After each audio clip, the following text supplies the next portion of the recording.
Do demons still walk among us? In our modern high-tech world, the idea of ancient spirits is often dismissed as mere myth. But what if the warnings found in the King James Bible are more relevant today than ever before? Let us investigate the unseen. The Bible identifies these entities not as metaphors, but as real, active agents. To understand them, we must look to their origin. In Luke 10:18, Jesus said, "I beheld Satan as lightning fall from heaven." These are the fallen angels who rebelled against the Almighty, now confined to the earthly realm. They seek to influence the hearts of men and the destinies of entire nations. Throughout the Gospels, we see the absolute authority of Jesus Christ over these unclean spirits. They tremble at his very presence. Consider the man possessed by Legion. Many spirits inhabited one soul, yet they were cast out by a single command from the Savior. This authority was not for Christ alone.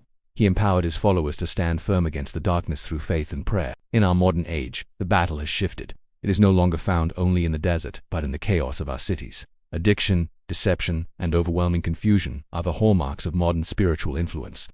The enemy has simply adapted his tactics. Acts 19 shows that mere words are not enough. Those who try to invoke spiritual power without true faith often find themselves vulnerable.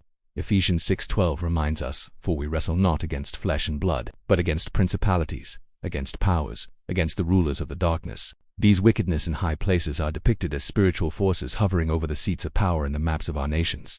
How do we discern these influences? We look for the departure of peace and the arrival of confusion, as seen in the life of Saul. But we are not left defenseless.